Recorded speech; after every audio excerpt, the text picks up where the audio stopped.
Assalamu alaikum. Hello everyone. How to increase your internet speed? প্রকৃত অর্থে internet speed তো বাড়ানোর কোনো সুযোগ নাই। প্রবলেমটা হচ্ছে আপনি আপনার আইএসপি থেকে যে পরিমাণ ব্যান্ডউইথটা নিয়েছেন সেই পরিমাণ স্পিডটা আপনি পাচ্ছেন কিনা এটা নিয়ে কাজ করব বা এটা নিয়ে কথা বলবো। সো এই প্রবলেমটাকে আমি দুটা ভাগে ভাগ করেছি। একটা হচ্ছে আইএসপি এন্ড ইস্যু আর একটা হচ্ছে ক্লায়েন্ট এন্ড ইস্যু। অর্থাৎ আর আপনার যে লোকাল নেটওয়ার্কটা আছে সেই নেটওয়ার্কে যে ডিভাইসগুলো আছে সেই ডিভাইসগুলোতে কি ধরনের প্রবলেম হলে বা কোন জায়গাটাতে কাজ করলে আপনি আপনার ইন্টারনেটে স্পিডটা স্লো পেতে পারেন বা কি কাজ করলে সেটা বাড়ানো যেতে পারে। এখন আইএসপি এর প্রবলেমটা নিয়ে আমি কথা বলবো না, আমি কথা বলবো মূলত ক্লায়েন্ট এন্ড ইস্যুটা নিয়ে। কারণ আইএসপি প্রবলেমটা আপনি সলভ করতে পারবেন না, সেটা জন্য আপনাকে আইএসপি তে কমপ্লেইন জানাতে হবে। বাট কমপ্লেইন জানানোর আগে আপনার এন্ডে আপনার প্রবলেমটা সলভ করাটা জরুরি। কারণ আপনি যখন আইএসপি তে কল দিবেন, শুধু শুধু আইএসপি তে না, বাংলাদেশের যে কোনো কল সেন্টারে কল দিলে তো সহজে কল পাওয়াই যায় না বা রিসিভ করেই না। তারপর যখন রিসিভ কমপ্লেইনটা আপনি জানালেন, সেই ক্ষেত্রে ওই কমপ্লেইনটার এগেইনস্টে একটা কার্যকরী পদক্ষেপ নিতে নিতে প্রায় 2-1 দিন সময় লেগে যায়। সো এতে আপনার সময়টা লিঙ্গারিং হলো, কিন্তু তাৎক্ষণিক আপনি আপনার প্রবলেমটা সলভ করতে পারলেন না। সো বেটার হয় যদি আপনি আপনার প্রবলেমটা তাৎক্ষণিক সলভ করে ফেলতে পারেন, তাইলে আপনার কাজটা সহজ হয়ে গেল।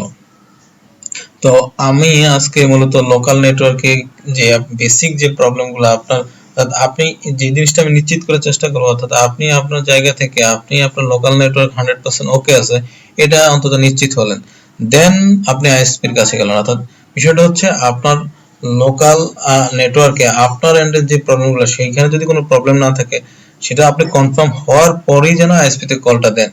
তো অ্যাজ পার মাই এক্সপিরিয়েন্স, আমার এক্সপিরিয়েন্স এবং অ্যানালাইসিস থেকে আমি যেটা জানি, যে প্রবলেমগুলো আমরা সাধারণত ইন্টারনেট ইউজের ক্ষেত্রে ফেস করি, এই প্রবলেমগুলোর প্রায় 80% প্রবলেমই হচ্ছে ক্লায়েন্ট এন্ড প্রবলেম। সবাই হয়তো আমার এই কথাটা শুনে অবাক হতে পারেন, কিন্তু এটাই সত্য।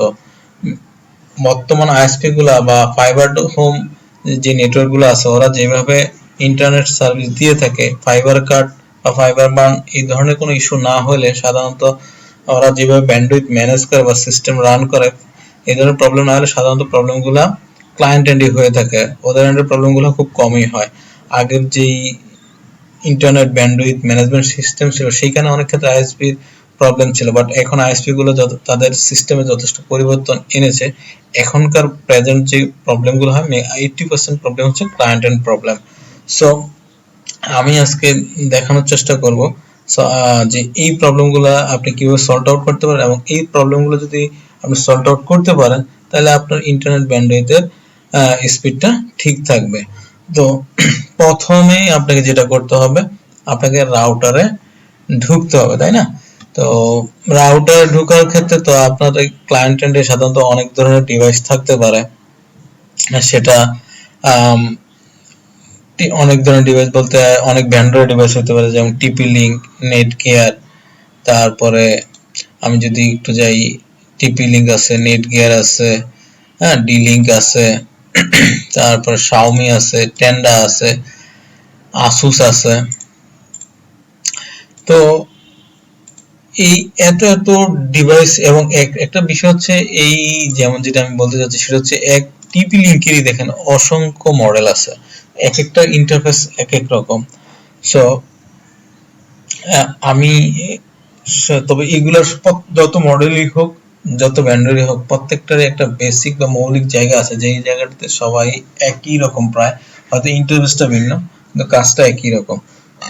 সো কাজ খুব বেশি না, যেহেতু প্রবলেমটা হচ্ছে স্লো স্পিড ইস্যু, আমরা শুধু এইটাই সর্ট আউট করব, অন্যান্য জিনিসগুলোতে আমরা যাব না। এরপরে হয়তো কোনো একদিন আমি রাউটারের নেক্সট স্টেপ বাই স্টেপ রাউটারের প্রত্যেকটা আর ফিচার বা প্রত্যেকটা টুলসের কোনটার কি কাজ এগুলো নিয়ে কথা বলবো। তো মৌলিক কাজটাতে আসি, প্রথমে আমাকে যেটা করতে হবে, রাউটারে ঢুকতে হবে। তো রাউটারে ঢোকার জন্য যদি আমি সাপোজ আর্চার AX55 তে যাই, ভার্সন 2 তে গেলাম, তো এখানে আমি ইমুলেটর ইউজ করতেছি। রাউটারে ঢুকতে হলে আপনাকে যেটা করতে হবে, আমি এখানে কিছু টিপস লিখে রেখেছি। অর্থাৎ প্রথমে আপনাকে রাউটারের যে গেটওয়ে সেটা জানতে হবে। তো রাউটার গেটওয়ে জানার অনেকগুলো উপায় আছে। আপনি চাইলে সেটা রাউটারের পিছনে লেখা থাকে, যেমন এইখানে দেখেন tplink-login.net, এটা হচ্ছে এই রাউটারের গেটওয়ে। যদিও এটা ডোমেনটা নেমটা দেওয়া আছে, ডোমেন অ্যাড্রেসটা দেওয়া আছে, বাট এটার এগেইনস্টে কিন্তু একটা আইপি আছে। এটা আপনি গুগলে সার্চ করলে হবে যে TP-link router default gateway, ওকে। তো TP-link router default gateway দিলে 1.1 থাকে কিংবা 0.1 থাকে। আপনি যদি এই এটা লেখেন তাহলে আপনারা 1.1 0.1 এগুলা নিয়ে চিন্তা করতে পারবেন। বাই ডিফল্ট ম্যাক্সিমাম রাউটার গুলাই TP-link এ 0.1ই থাকে, যদিও এখানে 1.1 দেখিয়েছে, প্র্যাকটিক্যালি আপনি 0.1ই বেশি পাবেন। কিন্তু আপনি চাইলে আপনার এই গেটওয়ে রাউটারে পরবর্তীতে চেঞ্জ করতে পারেন, আপডেট করতে সব, এটা নিয়ে কোনো ইস্যু নেই। বাট এটা জাস্ট রাউটার ঢোকার জন্য আপনাকে গেটওয়েটা জানতে হবে। সবচেয়ে বেস্ট ওয়ে হয় আপনি যদি রাউটারের সাথে ওয়াইফাই তে কানেক্ট থাকেন। এখন এখানে একটা কন্ডিশন আছে, সেটা হচ্ছে যদি নিউ রাউটার হয় তাহলে তো আপনি রাউটারে ঢুকবেন কি, আগে তো রাউটারের সাথে কোনো একটা ভাবে কানেক্টেড হইতে হবে। সেটা দুই ভাবে কানেক্ট হওয়া যায়, একটা হচ্ছে কেবলের মাধ্যমে, ল্যান কেবলের মাধ্যমে। ল্যান কেবলটা কি করতে হবে, আমি যদি দেখাই ল্যান কেবলটা আপনার রাউটারে, এই যে ল্যান যে পোর্টগুলো আছে এই পোর্ট না, কিন্তু এটা হচ্ছে internet port, one port WN, আর এটা হচ্ছে ল্যান পোর্ট। এই ল্যান পোর্টের যে কোনো একটা পোর্টে আপনার একটা কেবল, ইউটিপি কেবল লাগাতে হবে, অপর প্রান্তে আপনার ল্যাপটপ বা ডেস্কটপে বাকি কেবলটা লাগিয়ে নিতে হবে। তারপরেই আপনি রাউটারের গেটওয়েতে, অর্থাৎ যেটা আমি লিখছি 0.192.168.0.1 বা 192.168.1.1 এ হিট করলে রাউটারে ঢুকতে পারবেন। এটা চেঞ্জ হতে পারে, যে এক এক রাউটারে এক এক রকম হতে পারে, আপনি চাইলে নিজেও নিজের মতো করে চেঞ্জ করতে পারবেন। আর একদম নিউ কন্ডিশনে সাধারণত যেটা হয়, রাউটারের পিছনেই এগুলো সব ডিটেইলস দেওয়া থাকে। যেমন এই যে এটা হচ্ছে আপনার রাউটারের লগইন ইউআরএল, এটা হচ্ছে আপনার রাউটার লগইন ইউজার নেম, এটা হচ্ছে পাসওয়ার্ড, রাইট? সো এবার যদি আপনার কেবল না থাকে তাহলে আপনি কি করবেন, তাহলে আপনাকে রাউটারের ওয়াইফাই এর সাথে কানেক্ট হতে হবে। এই রাউটারের ওয়াইফাই এর একটা নাম হচ্ছে এসএসআইডি। এসএসআইডি এর টিপি লিংক হলে টিপি লিংক সামথিং কিছু একটা লেখা থাকবে, যে এরকম এখানে লাল দিয়ে যে দেওয়া আছে। আর এটা যে পিন নাম্বারটা, সেটাও রাউটার নিচে যেখানে তীর চিহ্ন দিয়েছে এই পিন নাম্বারে 8 ডিজিটের একটা সংখ্যা দেওয়া থাকে। এটা টিপি লিংকের ক্ষেত্রে বা যে কোনো রাউটারের এই বিষয়টা দেওয়া থাকে। সো আপনি এইখান থেকে ওয়াইফাই নাম পেয়ে গেলেন, পাসওয়ার্ড পেয়ে গেলেন, তাহলে আপনি এই এসএসআইডির মাধ্যমে আপনি আপনার রাউটারের সাথে কানেক্ট হতে পারলেন। তো একটা যেটা বললাম, একটা কেবলও আর একটা ওয়াইফাই, সেটা আপনি মোবাইলে হতে পারে, ল্যাপটপে হতে পারে, ডেস্কটপে, এনিথিং। সো কানেক্ট হওয়ার পরে কাজটা হচ্ছে আপনাকে আপনার ব্রাউজারে যেতে হবে। হ্যাঁ, ব্রাউজারে গিয়ে আপনাকে লিখতে হবে 192.168.0.1। তো আমার রাউটারের গেটওয়ে কি, তো এই গেটওয়েটা সবচেয়ে বেস্ট হয়, যেটা যেভাবে আপনি বাইর করতে পারেন সেটা হচ্ছে ipconfig লিখে যদি আপনি এন্টার চাপেন, তাহলে কিন্তু এই যে ইথারনেট, আপনার যেহেতু আপনি কেবলে দেখলে ইথারনেটে দেখবেন, আমি যেহেতু ইথারনেটে কানেক্টেড আছি কেবলে, তাই আমি আমার গেটওয়েটা আমি এইখান থেকে নিয়ে নিচ্ছি, অর্থাৎ এই যে ইথারনেট অ্যাডাপ্টার থেকে। আর যদি আমারটা ওয়াইফাই হতো তাহলে ওয়্যারলেস থেকে আমি দেখতে হতো। তো আমি যেহেতু কেবলে আছি, তো আমার গেটওয়ে হচ্ছে এই যে ডিফল্ট গেটওয়ে, এটা হচ্ছে আমার গেটওয়ে। আমি যদি এই গেটওয়েতে হিট করি, আমি যদিও ইউজ করতেছি মাইক্রোটিক রাউটার, সো এই যে আমার রাউটার লগইন ইন্টারফেস চলে আসছে। তো আমি চাইলেই এখানে লগইন করতে পারবো। সো এটা মাইক্রোটিক ইন্টারফেস ভিন্ন, মাইক্রোটিক একটু ম্যানেজেবল রাউটার। সো সাধারণত ইউজাররা এই রাউটার ইউজ করে না, সো এটা নিয়ে আমি কথা বলবো না। তো ঠিক সেম ভাবে আপনার ব্রাউজারে গিয়ে এই আপনার রাউটার পিছনে যে ইউআরএলটা থাকবে বা যে আইপিটা থাকবে, এটা আপনি জেনে নিতে পারেন, যেটা আমি বললাম এইভাবেও বের করে নিতে পারেন। এই গেটওয়েতে হিট করলে আপনার রাউটার লগইন ইন্টারফেস আসবে। ওকে, ইন্টারফেস আসার পর টিপি লিংকের বাই ডিফল্ট অ্যাডমিন ইউজারনেম থাকে আর পাসওয়ার্ডও অ্যাডমিন থাকে। নেটগিয়ারের বাই ডিফল্ট ইউজারনেম অ্যাডমিন থাকে, পাসওয়ার্ডের জায়গায় পাসওয়ার্ড লেখা থাকে। আসুসের ক্ষেত্রে সেম, টেন্ডার ক্ষেত্রে ইউজারনেম অ্যাডমিন, কোনো পাসওয়ার্ড থাকে না। তো এটা হচ্ছে একদম রিফ্রেশ, অর্থাৎ একদম নিউ অবস্থা। এরপর আপনি চাইলে আপনার মতো করে এগুলো চেঞ্জ করে নিতে পারবেন।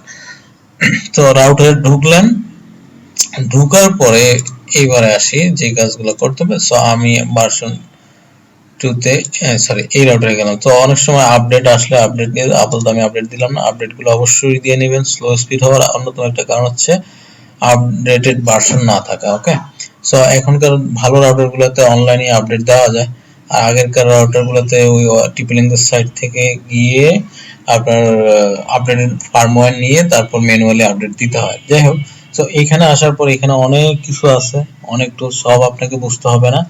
আপনি যেটা করবেন দুইটা ওয়ে, আমি প্রথমেই আমরা রিসেট দিব না, প্রথমে যেই কাজগুলো করলে সহজে কাজটা সলভ হয় সেগুলো করবো। অর্থাৎ আমি যদি ইন্টারনেটে যাই,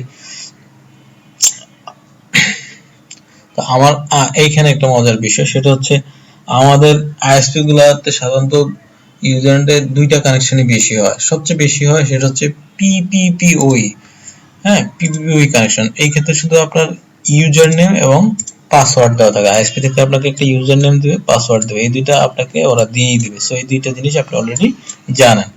আরেকটা কানেকশন হচ্ছে আপনার স্ট্যাটিক, ডাইনামিক এখন আর দেয় না, স্ট্যাটিক গুলো দেয়, তাও কর্পোরেট ক্ষেত্রে বেশিরভাগ ক্ষেত্রে। আর পিভি কানেকশনটাই বেশি দেওয়া হয় ইউজারদের। তো আমি দুইটাই দেখাবো, পিপিপিও দেখাবো, স্ট্যাটিকও দেখাবো। তো আপনি ইউজার নেম পাসওয়ার্ড আপনার দেওয়া আছে, আপনি অলরেডি কানেক্টেড। সো আপাতত আমরা এখানে যাব না, আমরা যেটাতে যাব সেটা হচ্ছে যে স্লো পাওয়ার যে রিজনগুলো, যেই জায়গাতে একটু চেঞ্জ করে দিলে হয়তো আপনার স্লো স্পিডে সলভ হয়ে যাবে। তো সেটার জন্য আপনাকে প্রথমে যেতে হবে ল্যানে। এইটা হচ্ছে আপনার টিপি লিঙ্কের ক্ষেত্রে ল্যানে যাওয়ার পর দেখবেন যে আপনার গেটওয়েটা কত দেওয়া আছে, দেন ডিএসসিপি সার্ভার। এইখানে দেখেন যে প্রাইমারি ডিএনএস, সেকেন্ডারি ডিএনএস। হ্যাঁ, সো আপনার প্রাইমারি ডিএনএসটা দিবেন হচ্ছে গুগলের যে কোনো একটা ডিএনএস দিতে পারেন, অর্থাৎ এই ডিএনএসটা দিতে পারেন, এইটাও দিতে পারেন। আর এটা হচ্ছে আপনার ক্লাউডফ্লেয়ার ডিএনএস। ক্লাউডফ্লেয়ার মানে একটা রিনাউন আইএসপি বলা যেতে পারে, কারণ সে ক্লাউডে বেসিক্যালি আমাদের যত রাউটিং গুলো হয় ক্লাউড থ্রুতেই হয়। সো এই ডিএনএস এর তিনটা যে কোনো একটা ইউজ করতে পারেন। এটা প্রাইমারি দিয়ে রাখেন। আর আপনার যে আইএসপি আছে, আইএসপি এর কিন্তু নিজস্ব ডিএনএস থাকে। যদি আইএসপি নিজস্ব ডিএনএস থাকে, আপনি যে আইএসপি ইউজ করেন তারা আপনাকে একটা ডিএনএস প্রোভাইড করে, সেই ডিএনএসটা আপনি এখানে দিয়ে দিতে পারেন। অবশ্য এটা আপনি যদি স্ট্যাটাসে যান, সেই ক্ষেত্রে আপনি এগুলা দেখতে পারবেন, যেহেতু এগুলা পিআর ডিএনএস, অর্থাৎ ডাইনামিক্যালি হোক পিইউ কানেকশন, সো অটোমেটিক্যালি আপনি আইএসপি থেকে পাবেন। আইএসপি যেটা আছে সেটা এখানে থাকবে, যেহেতু আপনি স্ট্যাটিক না। পিপিইউ এর ক্ষেত্রে আপনার এইখান থেকে, যেমন আমি যদি আর একটু ক্লিয়ার করি, আপনি এখানে যদি স্ট্যাটিক দেন সেক্ষেত্রে কিন্তু আপনাকে এইখানে প্রাইমারি, সেকেন্ডারি, এইখানে আপনাকে ডিএনএস বসাইতে হবে, আদারওয়াইজ ইন্টারনেট পাবেন না। সো এইখানে আপনি ডিএনএস বসানোর সুযোগ পাবেন, যেহেতু আপনার পিপিপি হই, সেহেতু এইখানে ডিএনএস বসানোর কোনো সুযোগ নেই, এটা অটোমেটিক পাবে। সো আপনাকে যেটা করতে হবে, ডিএসসিপি সার্ভার থেকে গিয়ে আপনি আপনার এইখানে প্রাইমারি গুগল, এখানে সেকেন্ডারি আপনার আইএসপি ডিএনএসটা দিয়ে দেবেন। ডিএনএস নেম রেজুলেশনের ক্ষেত্রে, লেটেন্সি কমানোর ক্ষেত্রে অনেক ক্ষেত্রেই কাজ করে। সো এই কাজটা করবেন। সেকেন্ড হচ্ছে আপনি আপনার রাউটারের ডেট এন্ড টাইম, এটা একটা জরুরি বিষয়। ডেট এন্ড টাইমটা ঠিক না থাকলে অনেক সময় অনেক প্রবলেম হয়, এটা সব ডেট এন্ড টাইমটা ঠিক করে নেবেন। সো ডেট এন্ড টাইম ঠিক করার জন্য আপনাকে যেতে হবে সিস্টেম থেকে টাইম এন্ড ল্যাঙ্গুয়েজ, এখানে গেলে আপনি আপনার ডেট এন্ড টাইমটা ঠিক করে নিতে পারবেন। এখানে যে টাইম জোনটা অবশ্যই দিবেন জিএমটি 6+ আলমাটা ঢাকা।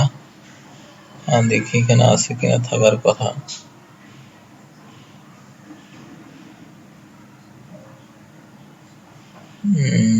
জিএমটি 6+ ওরে বাবা, আচ্ছা ইয়াঙ্গুন আছে, এই যা ঢাকা আছে। হ্যাঁ, আস্তানা ঢাকাও থাকে অথবা শুধু ঢাকা থাকে। এইখানে একটু চেঞ্জ করে দেবেন, এটা এই টাইম জোনটা হচ্ছে ইংলিশ টাইম জোন। আপনি এখানে দিয়ে দিতে পারেন যে আমি লিখে রাখছি BD pool dot NTP dot org, এখানে BD dot pool dot NTP dot org। আর এই যে দ্বিতীয় সেকেন্ডটাতে আপনি জাস্ট এইটুকু কপি করে কন্ট্রোল সি চেপে কপি করবেন, এখানে পেস্ট করে দিবেন, দিয়ে আপনি সেভ বাটনে ক্লিক করবেন। ওকে, সো এটাই হচ্ছে, এটা হলো দ্বিতীয় ধাপ। তৃতীয়ত আপনাকে যেটা করতে হবে সেটা হচ্ছে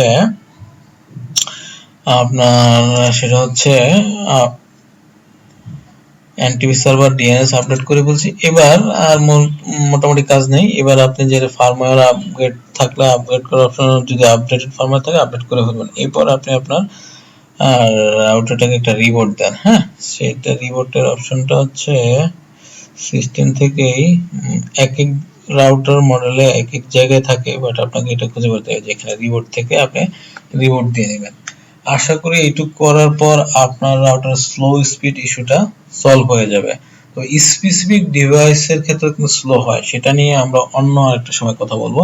আজকে ওভারঅল স্লো স্পিড হওয়ার ইস্যুটা মূলত এইটুকু করলে সলভ হয়ে যাওয়ার কথা। যদি দেখেন যে এরপর সলভ হচ্ছে না, তারপর ফাইনাল যে স্টেপটা হচ্ছে সেটা এখন হচ্ছে, সেটা হচ্ছে আপনার রাউটারটাকে একদম রিসেট দিয়ে ফেলা। তো রিসেট আপনি নিজেই দিতে পারেন, টিপি-লিঙ্ক রাউটারগুলো রিসেট দেওয়া খুবই ইজি। তো এইখানে আপনি রিসেট দেওয়ার অপশনও পাবেন। এই যে দেখেন, সিস্টেম থেকে এক জায়গায়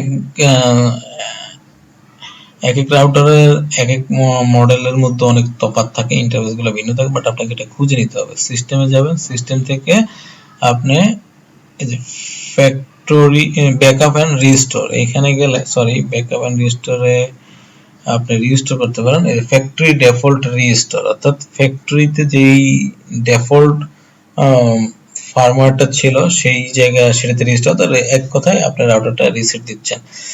তো আপনি ফ্যাক্টরি রিস্টোর দিবেন। ওকে, ফ্যাক্টরি রিস্টোর দিলে আপনার রাউটারটা একদম নতুন হয়ে যাবে। এরপর আপনাকে কি করতে হবে, যেহেতু আপনার পিপিপি কানেকশন, আপনি সেম আগের মতো যেটা দেখিয়েছিলাম, রাউটারে ওয়াইফাই তে কানেক্ট হন বা কেবলে কানেক্ট হন। কানেক্ট হওয়ার পরে আপনার রাউটারের গেটওয়ে ব্রাউজারে গিয়ে 192.168 যেটাই থাকুক, রাউটারের পিছনে এগুলো দেওয়া থাকে। রাউটারের পিছনে এই অ্যাড্রেসটা দেওয়া, আপনি চাইলে এই অ্যাড্রেসটা চেপে ঢুকতে পারেন, অথবা ওই যে আমি যেটা দেখিয়েছি আপনি এইভাবে আপনার গেটওয়ে ফাইন্ড আউট করেও করতে পারেন। তো আগে তো আপনাকে কানেক্ট হতে হবে, সেটা ওয়াইফাই তে হন বা কেবল অন কানেক্ট হয়ে নিতে হবে।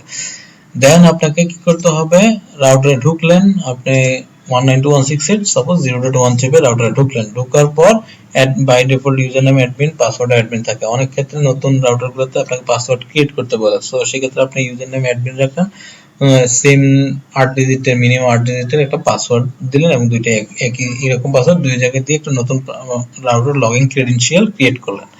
দেন আপনাকে কি করতে হবে, সবচেয়ে সহজ হলো আপনি দেখেন কুইক সেটআপ নামে একটা অপশন আছে। এটা হচ্ছে সাধারণ ইউজারদের জন্য একদম সহজ। জাস্ট নেক্সট চেপে আপনি কাজটা করতে পারেন। সো এখান থেকে আপনি আপনার টাইমটা সিলেক্ট করে দিলেন, খুঁজে নিয়ে একটু ঢাকা পাবেন, GMT 6+ ঢাকা। দেন আপনি নেক্সট চাপলেন, নেক্সট চাপার পর অটো ডিটেক্ট আছে। আবার এখন আপনার যদি, যেটা আমি বলছি, আপনার এখানে কিন্তু যদি ফাইবার টু হোম হয় তাহলে দুইটা ডিভাইস থাকবে, একটা হচ্ছে আপনার রাউটার আর একটা হচ্ছে ওএনও, অপটিক্যাল নেটওয়ার্ক ইউনিট। সো এই যেটা করে আপনার ফাইবার অপটিক্যাল কেবলটা এসে এই ওএনও তে প্যাস কোডের মাধ্যমে লাগে, সেটাকে সে কনভার্ট করে এই সিগন্যালের মাধ্যমে ইউটিউবি কেবল দিয়ে পাঠায়। সো এই কনভার্টারটা আপনাকে একটু চেক করে নিতে হবে যে এটার এখানে যে লেজারটা আছে, লেজারটা ঠিক আছে কিনা, বা প্যাস কোডটা ঠিকভাবে লাগানো আছে কিনা, এটা বেশি গরম হয়ে গেল কিনা, এই সমস্ত বিষয় যদি ঠিক থাকে, বা আপনি চাইলে রাউটার ইউজ না করেও সরাসরি ওএনও থেকে ইউজ করতে পারেন, সেগুলো অন্য ভিডিওতে আমি আলোচনা করব, আজকে সেদিকে যাব না। সো এইটা যদি ঠিক থাকে, যেটা করতে হবে আপনাকে, আপনার রাউটারের এই যেটা আমি বলতেছি সেটা হচ্ছে আপনার রাউটারের এই যে ওয়ান পোর্ট, এই পোর্টে একটা কেবল লাগবে, অপর প্রান্ত আপনার ওএনওর পোর্টে, ল্যান পোর্টে লাগানো থাকবে। এই দুইটা যদি কানেক্টেড থাকে সেই ক্ষেত্রে কেবল আপনি অটো ডিটেক্ট দিলে সেটা পেয়ে যাবে। আদারওয়াইজ আপনাকে যেটা করতে হবে, নিজে সিলেক্ট করে নেবেন, যেহেতু পিপিপি কানেকশন, আপনি পিপিপি সিলেক্ট করবেন, নেক্সট